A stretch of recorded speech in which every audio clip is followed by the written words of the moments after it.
Hello students, हम लोग पढ़ते हैं चेंज ऑफ स्टेट। ठीक है, चेंज ऑफ स्टेट का मतलब ये नहीं है कि यूपी के बाद हम हरियाणा चले गए, हरियाणा के बाद फिर हम राजस्थान चले गए, राजस्थान के बाद हो सकता है दिल्ली चले जाएं या फिर पंजाब चले, ऐसा नहीं है। चेंज ऑफ स्टेट का मतलब क्या हो रहा है यहाँ पर ये समझिए। चेंज ऑफ स्टेट फिजिक्स के टर्म में हम लोग पढ़ेंगे। फिजिक्स चैप्टर में पढ़ना है change of state. Change of state का मतलब ये नहीं कि झारखंड के बाद उड़ीसा आ जाए, उड़ीसा के बाद वेस्ट बंगाल आ जाए, ऐसा नहीं है। यह चेंज ऑफ स्टेट का मतलब कोई भी सबस्टांस सॉलिड में है, ठीक है, कोई भी सबस्टांस सॉलिड स्टेट में है तो लिक्विड स्टेट में कैसे आएगा, ठीक है, उसके पीछे प्रोसेस क्या है।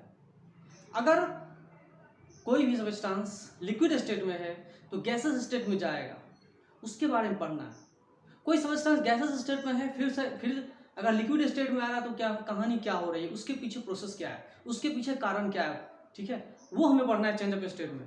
लिक्विड से सॉलिड में भी जो सबस्टांस कन्वर्ट होती है उसके बारे में भी हमें पढ़ना है। This is the topic change of state. State का चेंज होना, किसी भी सबस्टांस का स्टेट चेंज होना, सॉलिड से लिक्विड, लिक्विड से गैस या गैस से लिक्विड, लिक्विड से सॉलिड बनना, इसको हम कहते हैं चेंज ऑफ स्टेट। कैसे होता है ये चेंज ऑफ स्टेट, ये समझिए। मान लीजिए कि कोई सबस्टांस सॉलिड स्टेट में है, ठीक है, मान लीजिए कोई भी सबस्टांस सॉलिड स्टेट में है, अगर वो लिक्विड स्टेट में आएगा तो क्या करना होगा। अपने आप तो होने वाला नहीं है। क्या कभी आपने ऐसा देखा है कि अपने आप कोई सॉलिड सबस्टांस लिक्विड में कन्वर्ट हो जाए? कभी आपने ऐसा देखा है कि आइस जो है अपने आप वाटर में कन्वर्ट हो जाता है? क्या ऐसा लॉजिक आपने देखा है? कहीं पर भी देखा होगा? नहीं, ऐसा कहीं नहीं होता है कि अपने आप कुछ नहीं होता नेचर में, उसके पीछे उसका कारण छिपा रहता है। आइस अगर वाटर में कन्वर्ट हो रही है, आइस अगर वाटर में कन्वर्ट हो रही है, इसका मतलब ये हुआ कि आइस में हीट दिया गया था, आइस में कुछ एक्सटर्नल हीट दी गई थी, जिसकी वजह से क्या था कि वो वाटर में कन्वर्ट हुई है। आई बात समझ में? जरूर कुछ ना कुछ हीट दी गई है। तो एग्जाम्पल के तौर पे हम समझाते हैं आपको, समझ लीजिए कि मान लीजिए एक कंटेनर में, एक ग्लास में, एक कटोरी में कुछ आइसिस रखी हुई है, ठीक है, जो -20 डिग्री सेल्सियस पे था। कहीं से निकाला गया, कहीं से निकाल के कंटेनर में, कटोरी में रखा गया, जो -20 डिग्री सेल्सियस पे आइस था, ठीक है। उसको 0 डिग्री सेल्सियस तक बर्फ को लाने के लिए, उसकी टेम्परेचर को राइज करने के लिए, मान लो कि कोई आइस -20 डिग्री पर है, ठीक है, और उसको 0 डिग्री सेल्सियस पे लाने के लिए क्या करना होगा? 0 डिग्री सेल्सियस पे लाने का मतलब उसका टेम्परेचर को हम बढ़ा रहे हैं। तो स्टेट तो नहीं बदल रहा है, स्टेट तो नहीं बदला, लेकिन टेम्परेचर तो बढ़ रहा है। तो टेम्परेचर को बढ़ाने के लिए और स्टेट को सेम रहने के लिए क्या करना होगा? एक्सटर्नली उसमें हीट देनी होगी, देना होता है ना। तो एक्सटर्नली जब हीट देंगे उसमें, तो वो सॉलिड स्टेट में ही रहेगा, और बस क्या होगा? टेम्परेचर इंक्रीज होगा, टेम्परेचर इंक्रीज होगा आइस का। -20 से कहाँ आ जाएगा? -90, फिर -80, -70, -16, ऐसा करते करते -2 डिग्री, -1 डिग्री, फिर 0 डिग्री सेल्सियस आ जाएगी। तो टेम्परेचर तो इंक्रीमेंट हो रहा है, 20 डिग्री टेम्परेचर का इंक्रीमेंट हुआ है। तो 20 डिग्री सेल्सियस टेम्परेचर का जो इंक्रीमेंट हुआ है वो कैसे हुआ है? बिना हीट दिए हुए तो नहीं हो गया, अपने आप तो नहीं हो गया, ठीक है। वो हीट दिया, हीट देने की वजह से क्या हो रहा है? उसकी टेम्परेचर बढ़ रही है। आई बात समझ में? लेकिन 0 डिग्री सेल्सियस पे अब क्या होगा? जब वही आइस 0 डिग्री सेल्सियस पे आ जाएगी तब क्या होगा बताइए? तब उस आइस की कहानी क्या होगी? मान लो किसी कंटेनर में हमने रखा आइस 0 डिग्री सेल्सियस पे, ये रखो, मान लो आइस है ना, ये अब आइस 0 डिग्री सेल्सियस पे है। अब क्या होगा? आइस एट 0 डिग्री सेल्सियस, ठीक है, अब भी इसको हीट दिया जा रहा है। बात समझ में? मैंने क्या बताया कि -20 डिग्री सेल्सियस पे आइस थी, 0 डिग्री सेल्सियस पे लाने में हीट देना पड़ रहा है। इतनी बात तो आपके समझ में आ रही होगी, ठीक है। तो इसमें हीट दी गई होगी, इसमें हीट दी जाती है ना, किसी न किसी बर्नर से हीट दी जाएगी, कोई दिक्कत नहीं। अब अगर इसमें और हीट देंगे, इस आइस में अगर और हीट देंगे तो फिर क्या होगा? अगर इस आइस में और हीट देंगे, आग से इसको जला करके और इसमें हीट देंगे, इसमें अगर और हीट दिया जाएगा एक्सटर्नली, तो फिर क्या होगा? What will happen? क्या होगा अगर और इसमें हीट दिया जाएगा तो? बताइए क्या होगा? क्या इसका टेम्परेचर बढ़ेगा? क्या इसका टेम्परेचर बढ़ेगा? क्या इसका टेम्परेचर बढ़ेगा? बिल्कुल बढ़ने की कोशिश करेगा, 0 डिग्री सेल्सियस हो सकता है 1 डिग्री सेल्सियस हो जाए, 2 डिग्री सेल्सियस हो जाए, 3 डिग्री सेल्सियस हो जाए, लेकिन आपको पता है कि जैसे ही 1 डिग्री सेल्सियस पे आइस आएगा वो आइस आइस नहीं होगा, वाटर कहलाएगा। आइस का 0 डिग्री सेल्सियस एक ऐसा टेम्परेचर है जो मैक्सिमम टेम्परेचर है आइस का। इसके बाद आइस आइस नहीं रहता, वो क्या बन जाता है, पानी बन जाएगा। आई बात समझ में? अगर आप और ज्यादा हीट दे रहे हो, हीट दे रहे हो, हीट दे रहे हो, फिर क्या होगा, वो आइस वाटर में कन्वर्ट हो जाएगा। फिर और हीट देंगे, फिर वाटर में कन्वर्ट होगा, फिर वाटर में कन्वर्ट होगा, फिर वाटर में कन्वर्ट होगा। मतलब कंटिन्यूअसली हीट दिए जा रहे हैं, हीट दिए जा रहे हैं, हीट दिए जा रहे हैं, और वो आइस वाटर में कन्वर्ट होते जा रहा है, आइस वाटर में कन्वर्ट होते जा रहा है। आई बात समझ में? अब ये आइस क्या होगा, वाटर में कन्वर्ट होता चला जाएगा, होता चला जाएगा, होता चला जाएगा। ये तब तक होता रहेगा, ये तब तक होता रहेगा जब तक कि पूरा का पूरा आइस वाटर में कन्वर्ट नहीं हो जाता। ये तब तक होता रहेगा जब तक आपका पूरा आइस वाटर में कन्वर्ट नहीं हो जाता। ठीक है, तो ये आइस जो 0 डिग्री सेल्सियस पे है, इसको हीट दे रहे हैं, कॉन्स्टेंटली कंटिन्यूअसली हीट दे रहे हैं, ये वाटर में कन्वर्ट हो रहा है, और तब तक होते जा रहा है, तब तक होते जा रहा है जब तक कि हम इसमें हीट सप्लाई नहीं कर रहे हैं। आई बात समझ में? तो हीट सप्लाई करने से वजह से ये तो अपना स्टेट चेंज कर रहा है, ये अपना स्टेट चेंज कर रहा है, लेकिन इसी पार्टिकुलर टेम्परेचर पे ये घटना घट रही है, इसी पार्टिकुलर टेम्परेचर पे ये 0 डिग्री सेल्सियस पे ही काम कर रही है। ये जो हम मेल्टिंग कर रहे हैं आइस का, ये 0 डिग्री सेल्सियस पे ही कर रहे हैं। तो इस सिचुएशन में हम क्या करते हैं, जब आइस से वाटर में कन्वर्ट होती है, क्या होती है, आइस से वाटर में कन्वर्ट होगी, तो क्या होगा, टेम्परेचर जो है वो क्या होगा, कांस्टेंट होगा। टेम्परेचर क्या होगा, कांस्टेंट होगा। आइस से वाटर में कन्वर्ट हो रहा है 0 डिग्री सेल्सियस पे, इसका मतलब टेम्परेचर कांस्टेंट हो रहा है, लेकिन हम हीट दिए जा रहे हैं, हीट दिए जा रहे हैं, हीट दिए जा रहे हैं। आई बात समझ में? ये हीट तब तक देता जाएगा जब तक पूरा का पूरा आइस वाटर में कन्वर्ट नहीं हो जाता है। और जैसे ही ये वाटर बन जा रहा है, जैसे ही ये वाटर बन जा रहा है, उसके बाद क्या होगा, जैसे ही पूरा वाटर बन गया उसके बाद क्या होगा, अगर हम और हीट देंगे, अगर हम और हीट देंगे तो अब वाटर की टेम्परेचर जो है वो बढ़ेगी। 0 डिग्री सेल्सियस से अब 1 डिग्री सेल्सियस होगा, 2 degree, 3 degree, 4 degree, 5 degree, 7 degree, 8 degree, ये सब जो है बढ़ते जाएगा। फिर वाटर की टेम्परेचर बढ़ेगी बढ़ेगी बढ़ेगी। तो अब जो बढ़ेगी वो कौन से स्टेट में बढ़ेगी, लिक्विड स्टेट में बढ़ेगी। अब ये आइस आइस नहीं रहेगा, अब ये वाटर हो जाएगा। जैसे ही हम बहुत सारा हीट दिए, तब तक हीट देते रह गए जब तक ये पूरा का पूरा क्या हो गया, पानी नहीं बन गया। अब ये बन गया पानी, अब ये आइस नहीं रहा, अब ये क्या बन गया, वाटर। वाटर बन गया एट 0 डिग्री सेल्सियस। लेकिन और अगर हम इसको हीट देंगे तो फिर क्या होगा, वाटर की टेम्परेचर बढ़ेगी, वाटर का टेम्परेचर बढ़ेगा बढ़ेगा बढ़ेगा बढ़ेगा, बढ़ते बढ़ते बढ़ते बढ़ते फिर 100 डिग्री सेल्सियस पे जाएगा। और 100 डिग्री सेल्सियस पे आपको पता है क्या है, वाटर बॉयल करना शुरू कर देता है ना। वाटर क्या करता है, बॉयल करना शुरू कर देगा। और ये बॉइलिंग पॉइंट जो है एटमॉस्फेरिक प्रेशर पे भी डिपेंड करता है। एक्सटर्नल कंडीशन मतलब एटमॉस्फेरिक प्रेशर, एक्सटर्नल प्रेशर के ऊपर भी डिपेंड करता है ये बॉइलिंग पॉइंट। आई बात समझ में? मेल्टिंग पॉइंट भी एक्सटर्नल प्रेशर पे डिपेंड करता है, मेल्टिंग पॉइंट भी डिपेंड करता है। तो मेल्टिंग एक्चुअली क्या होता है, इसको समझिए। ये एक्चुअली मेल्टिंग क्या होता है, तो सॉलिड से लिक्विड स्टेट में आने वाले प्रोसेस को मेल्टिंग कहते हैं। फ्रीजिंग किसको कहते हैं, सॉलिड से लिक्विड स्टेट में आने को क्या कहते हैं, मेल्टिंग। कोई भी सब्सटेंस मेल्ट करता है, आइस मेल्ट होकर के वाटर में कन्वर्ट हो जाएगा। ठीक है, आई बात समझ में?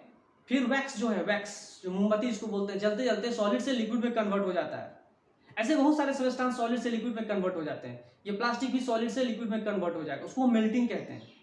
ठीक है, फिर लिक्विड से सॉलिड में आ जाता है, उसे हम क्या कहते हैं, फ्रीजिंग कहते हैं। क्या कहते हैं उसको, फ्रीजिंग कहते हैं।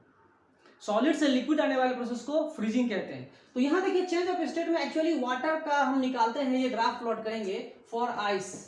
फॉर आइस, आइस के लिए हम ये ग्राफ प्लॉट करना चाहेंगे। तो ये ग्राफ में क्या कह रहा है वो देखिए, ये टाइम जैसे कुछ मिनट तक यहाँ से यहाँ तक, जैसे जैसे देखो ये हम मान लेते हैं 100 डिग्री सेल्सियस टेम्परेचर है। ये क्या मान लिया, सबसे ऊपर लिमिट 100 डिग्री सेल्सियस हमने मान लिया। तो जैसे जैसे टाइम बढ़ रहा है, जैसे जैसे टाइम बढ़ रहा है, वैसे वैसे 0 डिग्री सेल्सियस यहाँ पे मान लेते हैं। ये क्या है भाई, 0 डिग्री सेल्सियस है। जैसे जैसे टाइम बढ़ रहा है वैसे वैसे क्या हो रहा है, वैसे वैसे क्या हो रहा है, जैसे हम टाइम बढ़ते जा रहा है, हीट दिए जा रहे हैं, हीट दिए जा रहे हैं। तो आइस के 0 डिग्री सेल्सियस में क्या हो रहा है, आइस से क्या हो रहा है, हीट दिए जा रहे हैं, हीट दिए जा रहे हैं, कुछ मिनट तक हीट दिए जा रहे हैं। ठीक है, हीट दिए जाएंगे। इसके बाद क्या होगा, इसके बाद क्या होगा, वाटर जो, इसके बाद क्या होगा, कुछ ही देर में फिर क्या होगा,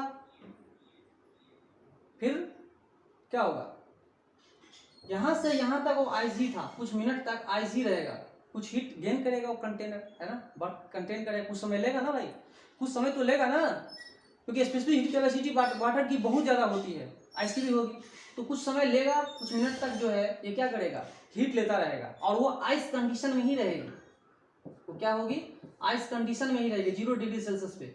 इसके बाद क्या होगा, इसके बाद धीरे धीरे देखोगे क्या कि टेम्परेचर इसकी बढ़ रही है, बढ़ रही है, बढ़ रही है, टेम्परेचर बढ़ रही है, बढ़ रही है, बढ़ रही है, बढ़ रही है, टेम्परेचर बढ़ा रहे हैं, तो ये जो इंक्लाइंड लाइन है, ये लाइन क्या बताता है, ये बताता है लिक्विड स्टेट को, ये क्या बताता है, लिक्विड स्टेट, ठीक है, वाटर कह सकते हैं आप इसको। तो जैसे 0 डिग्री से थोड़ा सा टेम्परेचर इंक्रीमेंट हुआ, देखिए वाटर में कन्वर्ट हो गया, वाटर में कन्वर्ट होते होते होते लिक्विड स्टेट में आ गया, फिर एक नया स्टेट आएगा 100 डिग्री सेल्सियस पे, 100 डिग्री सेल्सियस पे नया स्टेट आएगा, और इस स्टेट को हम लोग बोलते हैं vapour state, gases state, vapour कहो या गैस कहो, ये स्टेट में कन्वर्ट हो जाएगा, ठीक है, ये उस स्टेट में कन्वर्ट हो जाएगा, फिर उसके बाद अलग ग्राफ हो जाएगा। सॉलिड, लिक्विड एंड गैस, तो चेंज ऑफ स्टेट की हम बात कर रहे थे, तो चेंज ऑफ स्टेट सॉलिड से, ये जो इंक्लाइंड लाइन होती है ना, इस तरह के टेम्परेचर वर्सेस टाइम में आप देखोगे चेंज ऑफ स्टेट में, ये जो इंक्लाइंड लाइन है वो चेंज ऑफ स्टेट कहलाता है, चेंज ऑफ स्टेट। तो मान लो ये पैरेलल लाइन, ये पैरेलल लाइन, अलग अलग स्टेट बताएंगे, तो उसके बीच वाला जो स्टेट होगा वो इंक्लाइंड लाइन कहलाएगा। ये सॉलिड स्टेट, ये कौन सा स्टेट है भाई, ये सॉलिड स्टेट, ये कौन सा स्टेट है, लिक्विड स्टेट, ये गैसेस स्टेट, तीनों स्टेट इसमें पाए जाते हैं, ठीक है।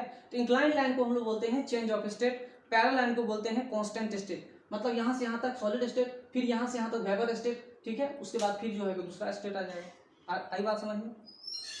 तो तीनों स्टेट को हम लोग पढ़ रहे हैं अभी, इसे बोलते हैं चेंज ऑफ स्टेट। फिर हम लोग पढ़ेंगे ये मेल्टिंग पॉइंट क्या होता है, ठीक है, मेल्टिंग पॉइंट क्या होता है, और भी चीजें समझेंगे। जैसे कि मैंने 0 डिग्री सेल्सियस के बारे में बोल रहा था ना जी, आइस प्लस वाटर दोनों रखा हुआ है एट 0 डिग्री सेल्सियस, दोनों रखा हुआ है, ठीक है। तो दोनों की मान लो टेम्परेचर कितनी है, 0 डिग्री सेल्सियस, ठीक है, आइस भी है प्लस वाटर भी है, दोनों की temperature 0 degree Celsius.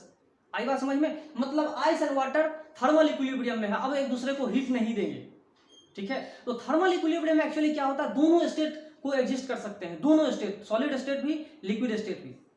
Similarly water and water vapour जो है 100 degree Celsius, at 100 degree Celsius पे क्या होगा, water plus water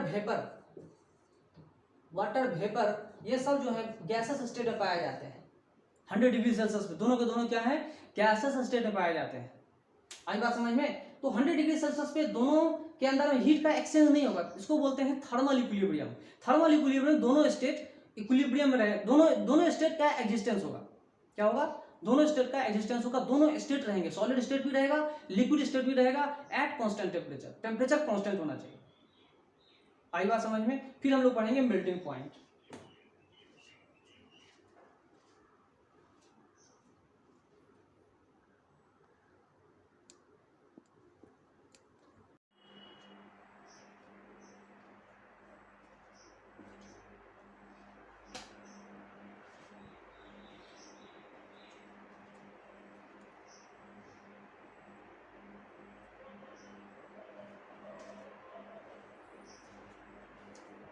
okay students, फिर आप लोग पढ़ते हैं melting point. Actually melting point क्या होता है उसके बारे में थोड़ा सा जानिए, ये एक्चुअली मेल्टिंग पॉइंट होता क्या है।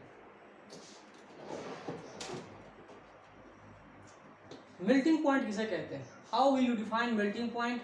9th-10th क्लास में हम लोग मेल्टिंग पॉइंट को डिफाइन करते थे, क्या डिफाइन करते थे, क्या बोलते थे मेल्टिंग पॉइंट को।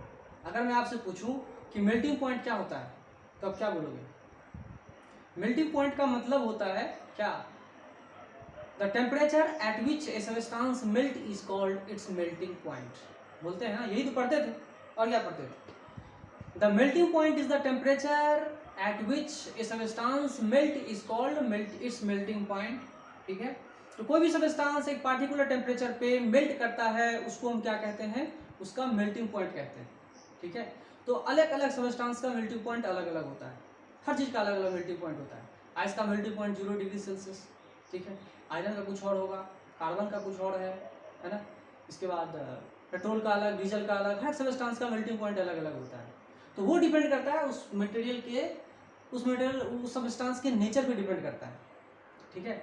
तो अब हम पढ़ रहे हैं 11th-12th क्लास में, डॉक्टर बनने जा रहे हैं, इंजीनियर बनने जा रहे हैं, तो आपको मैं उसका डिफिनेशन बताऊंगा मेल्टिंग पॉइंट का, ठीक है। हाई लेवल का डिफिनेशन समझो जो उस मेल्टिंग पॉइंट पे एक्चुअली क्या होता है। मेल्टिंग पॉइंट एक पार्टिकुलर टेम्परेचर पे होता है, पहला चीज़ ये। मेल्टिंग पॉइंट कब होता है? पार्टिकुलर टेम्परेचर पे होता है। मेल्टिंग पॉइंट या मेल्टिंग प्रोसेस ऐसा प्रोसेस है जब एक सॉलिड लिक्विड में कन्वर्ट हो रहा है। क्या कन्वर्ट हो रहा है? सॉलिड लिक्विड में कन्वर्ट हो रहा है कांस्टेंट टेम्परेचर पे। क्या हो रहा है? एक कांस्टेंट टेम्परेचर पे solid is getting converted into liquid state. Solid liquid में क्या हो रहा है? कन्वर्ट हो रहा है। तो सॉलिड अगर लिक्विड में कन्वर्ट हो जा रहा है, उसमें हीट दिया जा रहा है ना भाई, हीट देंगे ना, दिया जा रहा है, देंगे। तो कहने का मतलब यह है कि सॉलिड और लिक्विड स्टेट एग्जिस्ट कर रहा है एक 0 डिग्री सेल्सियस, सॉरी एक पार्टिकुलर टेम्परेचर पे, एक मेल्टिंग पॉइंट पे एग्जिस्ट कर रहा है। उसी टेम्परेचर पे दोनों चीजें रह रही है, सॉलिड स्टेट भी रह रहा है, लिक्विड स्टेट भी रह रहा है, ठीक है। दोनों को एग्जिस्ट कर रहे हैं एक पार्टिकुलर टेम्परेचर पे, एक फिक्स टेम्परेचर पे, जिसे हम मेल्टिंग पॉइंट कहते हैं। मेल्टिंग पॉइंट पे, है ना, दोनों चीजें को एग्जिस्ट करना चाहिए। दोनों स्टेट जो है सब्सटेंस का को एग्जिस्ट करना चाहिए पार्टिकुलर टेम्परेचर पे। उस पार्टिकुलर टेम्परेचर को हम लोग उसका मेल्टिंग पॉइंट कहेंगे।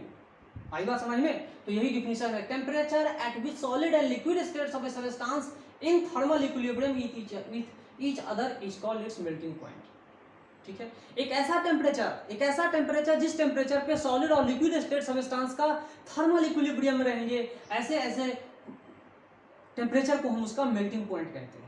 एग्जाम्पल के तौर पे आइस का मेल्टिंग पॉइंट तो आप जानते ही होंगे। आइस के लिए मेल्टिंग पॉइंट क्या है? आइस के लिए मेल्टिंग पॉइंट क्या है? तो 0 डिग्री सेल्सियस है ना जी, ये आइस का मेल्टिंग पॉइंट है। तो बहुत सारी चीजें हैं, बहुत सारे सब्सटेंस है, उसका मेल्टिंग पॉइंट अलग अलग होता है। अभी हमें पढ़ाना क्या है? मेल्टिंग पढ़ाना है, ठीक है, मेल्टिंग पॉइंट।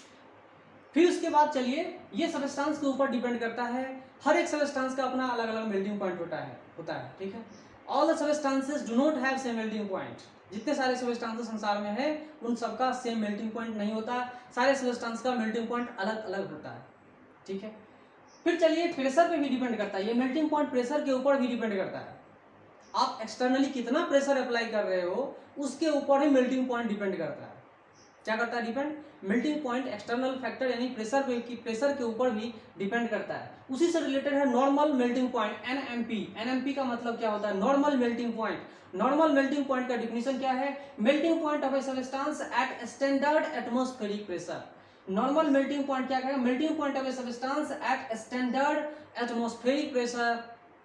समझ में आ रहा है? इसे हम नॉर्मल मेल्टिंग पॉइंट कहेंगे। तो एटमॉस्फेरिक प्रेशर पे डिपेंड करता है, एटमॉस्फेरिक प्रेशर पे भी मेल्टिंग पॉइंट डिपेंड करता है, जो हम लोग पहले नहीं पढ़ते थे, 9th में नहीं जानते थे, नहीं समझते थे। अब हमें समझ में आता है कि मेल्टिंग पॉइंट प्रेशर के ऊपर भी डिपेंड करता है। आई बात समझ में? सिमिलरली आप बॉइलिंग पॉइंट को भी डिफाइन कर सकते हो।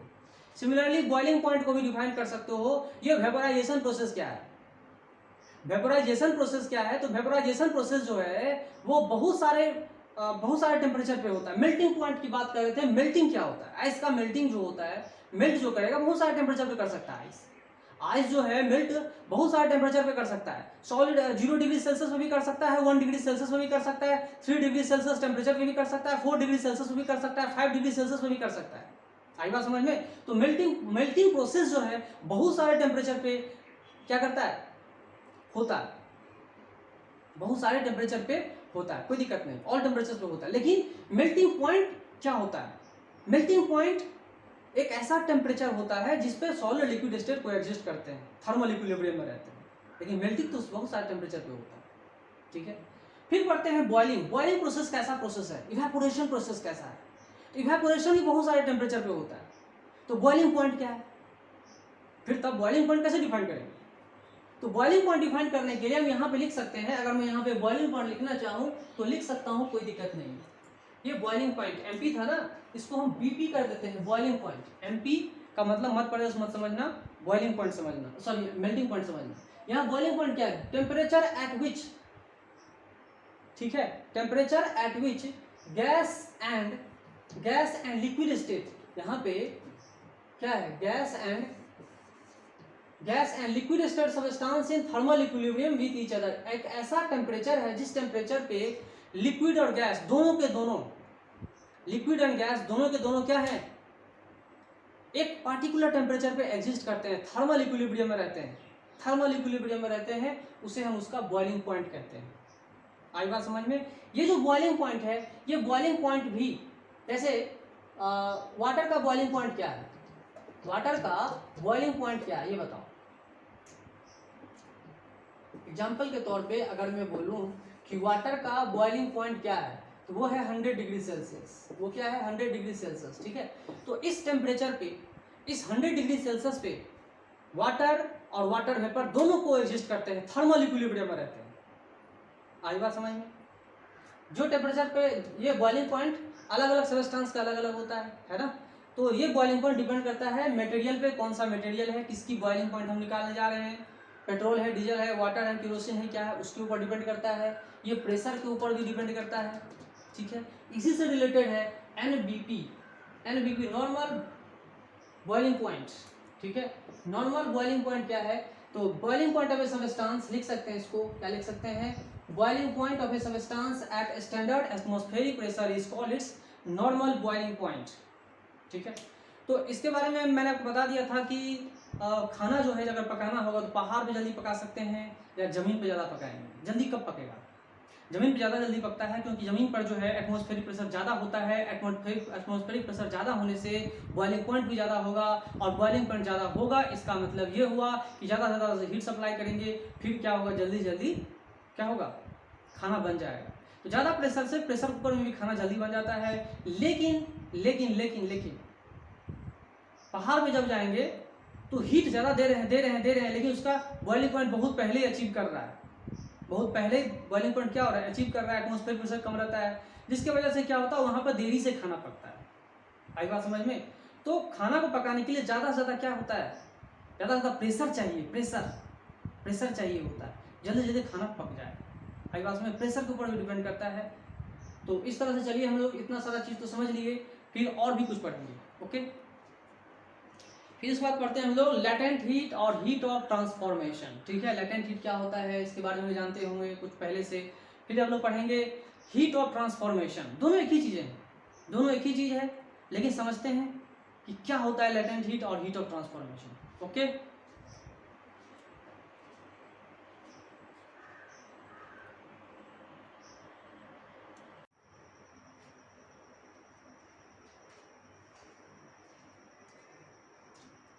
लेटेंट हीट को पढ़ने से पहले या हीट ऑफ ट्रांसफॉर्मेशन को पढ़ने से पहले सबसे पहले हम लोग ये पढ़ेंगे कि सब्लिमेशन एक्चुअली क्या होता है। What do mean by sublimation, sublimation क्या होता है। इवेपोरेशन पढ़ लिया, बॉइलिंग भी समझ लिया, ठीक है। बॉइलिंग के बारे में बता रहा हूँ, मान लो कोई कंटेनर रख दो, कंटेनर में पानी को खौलाओ, ठीक है। कंटेनर में पानी को डाल के खौलाओगे, फिर क्या होगा, अगर एटमॉस्फेयर से ओपन है, एटमॉस्फेयर से ओपन है तो एटमॉस्फेरिक प्रेशर उसके ऊपर एक्सर्ट की जाएगी, ठीक है। तो उस समय बॉइलिंग पॉइंट अलग होगा। लेकिन अगर मैं उस कंटेनर को बंद कर दूँ तो फिर उसका बॉइलिंग पॉइंट चेंज हो जाएगा। मतलब बॉइलिंग पॉइंट जो है वो डिपेंड क्या किस पे करता है, एक्सटर्नल प्रेशर के ऊपर डिपेंड करता है, ठीक है। तो कहने का मतलब ये है कि जैसे मान लो ओपन आपने रखा है, एटमॉस्फेयर से ओपन रखा तो कम एटमॉस्फेयर प्रेशर था तो निकल गया बॉइलिंग पॉइंट, ठीक है। लेकिन अगर आपने ढक दिया तो प्रेशर क्या हो गया, बढ़ गया। प्रेशर बढ़ने से क्या होगा, फिर बॉइलिंग थोड़ी देर रुक जाएगा, फिर समझ में आ रहा है, बॉइलिंग क्या होगा, रुक जाएगा। प्रेशर बढ़ा दिया आपने, मतलब बॉइलिंग पॉइंट को आपने बढ़ा दिया, ठीक है। आई बात समझ में। तो बॉइलिंग प्रोसेस था। अब हम लोग पढ़ते हैं सब्लिमेशन प्रोसेस। सब्लिमेशन प्रोसेस क्या होता है, melting, freezing, evaporation. Melting process क्या है, सॉलिड से लिक्विड में जाने वाले प्रोसेस को मेल्टिंग प्रोसेस कहते हैं। लिक्विड से सॉलिड में आने वाले प्रोसेस को फ्रीजिंग कहते हैं। और बॉइलिंग किसे कहते हैं, तो लिक्विड स्टेट से गैसेस स्टेट में जाने वाले प्रोसेस को बॉइलिंग कहते हैं, ठीक है। सब्लिमेशन किसे कहते हैं, what do mean by sublimation, sublimation क्या होता है। तो सब्लिमेशन एक ऐसा प्रोसेस होता है जिस प्रोसेस में डायरेक्ट सॉलिड सब्सटेंस से गैसेस स्टेट में सब्सटेंस चला जाता है, without going in intermediate stage. बिना लिक्विड स्टेट में आए कोई भी सब्सटेंस, बिना लिक्विड स्टेट में आए सीधा सॉलिड से गैसेस स्टेट में चला जाए, सीधा सॉलिड से गैसेस स्टेट में चला जाए, ऐसे ऐसे प्रोसेस को हम लोग सब्लिमेशन प्रोसेस कहते हैं। ठीक है, बहुत सारे सब्सटेंसेस हैं, है ना, कैम्फर हो गया, ड्राई कैम्फर, उसको जलाओगे सीधा गैसेस स्टेट में चला जाएगा, लिक्विड स्टेट आएगा भी नहीं। ड्राई आइस, जिसको हम लोग सॉलिड कार्बन डाइऑक्साइड कहते हैं, सॉलिड कार्बन डाइऑक्साइड जिसे हम ड्राई आइस कहते हैं, वो सीधा गैसेस स्टेट में चला जाता है, कन्वर्ट होता है बिना लिक्विड स्टेट में आए हुए। आयोडीन, है ना, liquid sorry iodine, solid iodine जो होती है वो सीधा गैसेस स्टेट में चले जाता है बिना लिक्विड स्टेट में आए हुए। तो ऐसे ऐसे प्रोसेस को हम लोग क्या कहते हैं, सब्लिमेशन प्रोसेस कहते हैं।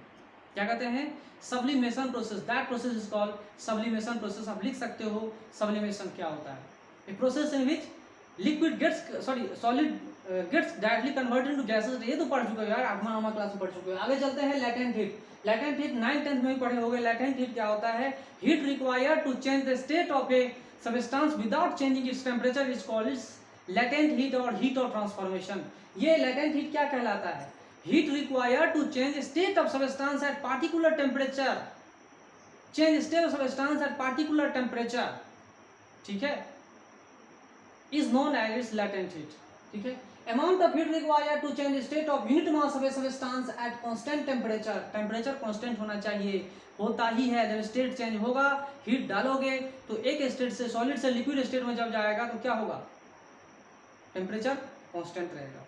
आई बात समझ में, टेम्परेचर कांस्टेंट रहेगा। इसका ऐसा यूनिट क्या है, जूल पर केजी है, डायमेंशनल फॉर्मूला L²T⁻²-। ठीक है, ये वर्क बाय वर्क का क्या होगा, वर्क बाय मास कह सकते हो, कोई दिक्कत नहीं। चलिए, ये जो मैंने बताया लेटेंट हीट, ये लेटेंट हीट की या हीट ऑफ ट्रांसफॉर्मेशन, ये हीट ऑफ ट्रांसफॉर्मेशन में क्या होता है, कंटिन्यूसली आप हीट दिए जा रहे हो, कांस्टेंट टेम्परेचर है, स्टेट चेंज हो रहा है। यहाँ टेम्परेचर चेंज नहीं हो रहा, यहाँ टेम्परेचर इंक्रीमेंट नहीं हो रहा है, स्टेट चेंज हो जा रहा है। मतलब हीट जो दे रहे हो वो हीट जो हो रहा है एक्चुअली वो टेम्परेचर को चेंज नहीं करके स्टेट चेंज कर रहा है। और स्टेट चेंज क्यों कर रहा है, तो इंटरमोलिकुलर फोर्स ऑफ अट्रैक्शन जो होगा उसको क्या कर रहा है, उसको खत्म कर रहा है। खत्म करने में जो एवरेज सेपरेशन है बिटवीन एटम्स एंड मॉलिक्यूल्स वो क्या होगा, बढ़ जाएगा। आई बात समझ में, तो चाहे सॉलिड से लिक्विड हो जाओ, लिक्विड से गैसेस स्टेट में जाओ, इस तरह से घटना घटती है।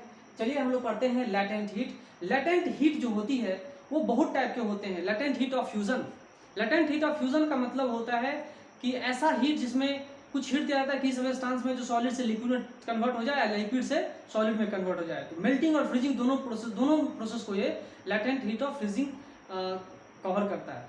लेटेंट हीट ऑफ क्या, evaporation, latent heat of sublimation, latent hot Frost, बहुत सारी चीजें हैं जो हमें पढ़ना रहता है। ठीक है, तो लेटेंट हीट एक्चुअली क्या होता है, लेटेंट मतलब होता है छिपा हुआ गर्मी, छिपा हुआ हीट।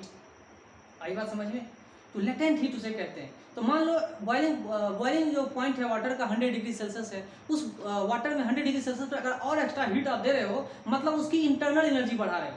ये एक्चुअल लेटेंट हीट क्या हो रहा है, उसकी इंटरनल एनर्जी को एक्चुअली बढ़ाता है। तो खौलता हुआ पानी और वाटर वेपर में ज़्यादा डेंजरस वाटर वेपर है, क्योंकि वाटर वेपर की इंटरनल एनर्जी हो जाती है ज़्यादा। समझ में आ रहा है, स्टेट अगर चेंज करेगा, लिक्विड से गैसेस स्टेट में चेंज करेगा, तो आप ये बात जान लो कि जो गैसेस स्टेट है उसकी इंटरनल एनर्जी ज़्यादा है, लिक्विड स्टेट की इंटरनल एनर्जी कम है, सॉलिड स्टेट की इंटरनल एनर्जी और सबसे कम है। आई बात समझ में, तो इंटरनल एनर्जी के ऊपर डिपेंड करता है। ठीक है, इंटरनल एनर्जी कितना है उसके ऊपर डिपेंड करता है। तो चलिए लेटेंट हीट क्या होता है, छिपा हुआ गर्मी। आई बात समझ में, चलिए लेटेंट हीट किन किन चीज़ों के ऊपर डिपेंड करता है वो समझिए। तो मान लीजिए किसी भी सबस्टेंस में अगर आप हीट दिए जा रहे हो, Q is equal to heat, amount of substance heat जो दे रहे हो, ये एक्चुअली मास पे डिपेंड करता है। किस पे डिपेंड करता है, डायरेक्टली मास पे। किसी भी सबस्टेंस का मास अगर ज़्यादा हो तो उसमें ज़्यादा से ज़्यादा मास देना होगा, सॉरी ज़्यादा से ज़्यादा उसमें हीट देनी होगी। ज़्यादा मास मतलब ज़्यादा हीट, या ज़्यादा हीट दे रहे हो इसका मतलब मास भी ज़्यादा होगा कंटेन करने में। आई बात समझ में, तो किसी भी सबस्टेंस में हीट दे रहे हो तो ज़्यादा मास के ऊपर डिपेंड है। तो एक कांस्टेंट ऑफ प्रोपोर्शनैलिटी क्या होगा, तो constant of proportionality is equal to L. ठीक है, और ये क्या है, एम। इस एल को ही हम लेटेंट हीट कहते हैं। इस एल को ही हम क्या कहते हैं, लेटेंट हीट कहते हैं, छिपा हुआ गर्मी कहते हैं, या हीट ऑफ ट्रांसफॉर्मेशन कहते हैं ना जी। क्या कहते हैं इसको, latent heat, heat of transformation. L is equal to Q by M. ये क्या है, क्यू बाई एम। ये क्यू क्या है, क्यू क्या है, हीट, कितना आप हीट दे रहे हो, ये मास है। तो हीट को क्या बोलोगे, जूल, और उसको बोलोगे क्या, पर केजी, है ना। जूल पर केजी इसका ऐसा यूनिट है। डायमेंशनल फॉर्मूला है स्क्वायर T⁻²। ये इतना सारा चीजें हैं। ऐसा यूनिट आप देख रहे हो कि लेटेंट हीट कुछ इस तरह से हम लोग पढ़ते हैं। लेटेंट हीट जो है मास के ऊपर डिपेंड करता है, और हीट जो दे रहे हो वो तब तक लेता रहेगा जब तक ये पूरा सब्सटेंस दूसरे स्टेट में जा नहीं पाएगा। जब वो दूसरे स्टेट में चला जाएगा उसके बाद फिर उसकी टेम्परेचर बढ़ेगी, और जब स्टेट चेंज होने वाला रहेगा तो उस सिचुएशन फिर एक बार उसका टेम्परेचर कांस्टेंट होगा और स्टेट चेंज होना शुरू हो जाएगा। आई बात समझ में। तो ये था हमारा लेटेंट हीट की कहानी। लेटेंट हीट में latent heat of freezing, latent heat of evaporation, latent heat of sublimation, बहुत सारी चीज़ें हैं। ठीक है, बहुत सारा चीज़ है इसमें, बहुत टाइप के लेटेंट हीट होते हैं। Okay,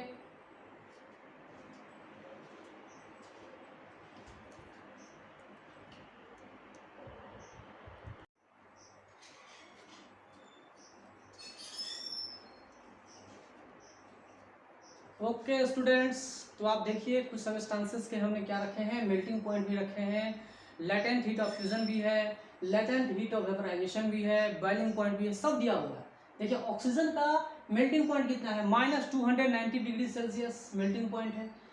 latent heat of fusion कितना है, 0.14 × 10⁵ जूल पर केजी। बॉइलिंग पॉइंट है -183 डिग्री सेल्सियस, और 2.1 लेटेंट 2.1 × 10⁵ जूल पर KG latent heat of fusion है, लेटेंट हीट ऑफ वेपोराइजेशन है। ठीक है, नाइट्रोजन का देखिए -210 डिग्री सेल्सियस मेल्टिंग पॉइंट है, लेटेंट हीट ऑफ फ्यूजन 0.26 है, बॉइलिंग पॉइंट -196 डिग्री सेल्सियस है, और 2 × 10⁵ जूल पर केजी जो है लेटेंट हीट ऑफ वेपोराइजेशन है। फिर एथाइल अल्कोहल का देखिए -114 डिग्री सेल्सियस इसका मेल्टिंग पॉइंट है, 1 × 10⁵ लेटेंट ऑफ फ्यूजन है। इसका बॉइलिंग पॉइंट 78 है डिग्री सेल्सियस, और 8.5 जो है लेटेंट ऑफ वेपोराइजेशन है। मर्क्यूरी देखिए -39 डिग्री सेल्सियस, और उसका latent of fusion 0.112, boiling point 257 degree Celsius है मर्क्यूरी का। ठीक है, और 2.7 जो है लेटेंट ऑफ वेपोराइजेशन। वाटर के बारे में जानते हैं 0 डिग्री सेल्सियस, फिर latent of fusion 3.3 joule 3.33 × 10⁵ joule पर केजी, फिर बॉइलिंग पॉइंट 100 डिग्री सेल्सियस 22.6 जो है उसका क्या लेटेंट ऑफ वेपोराइजेशन है × 10⁵ है। लीड की कहानी देखिए 328 डिग्री सेल्सियस मेल्टिंग पॉइंट है, 0.25 लेटेंट ऑफ फ्यूजन है, और 1744 डिग्री सेल्सियस जो बॉइलिंग पॉइंट है, 8.67 जो है लेटेंट ऑफ वेपोराइजेशन है। गोल्ड का देखिए 1063 डिग्री सेल्सियस इसका मेल्टिंग पॉइंट है, 0.645 लेटेंट ऑफ फ्यूजन है, और 2660 डिग्री बॉइलिंग पॉइंट है, और इसका latent of vaporisation 15.8 joule 15.8 × 10⁵ joule पर केजी इसका लेटेंट ऑफ वेपोराइजेशन है। ठीक है, ये लिस्ट है, आप लिस्ट को देख सकते हो कैसे मेल्टिंग पॉइंट धीरे धीरे जैसे डाउन जा रहा है बढ़ रहा है ना, जैसे बॉइलिंग पॉइंट भी धीरे धीरे क्या हो रहा है, बढ़ रहा है ना। लेटेंट हीट ऑफ फ्यूजन भी मुझे लग रहा है क्या है, लेटेंट ऑफ फ्यूजन भी धीरे धीरे कुछ जगहों पर बढ़ रहा है, कुछ जगह घट रहा है। इस तरह से आप देख सकते हो, ये लिस्ट आपके सामने रखा हुआ है। ओके, तो बिना बुक पढ़े हुए भी आप लिस्ट को, मेरे वीडियो को देखोगे तो आपको समझ में आ जाएगा क्या कहानी है इसके पीछे। ओके।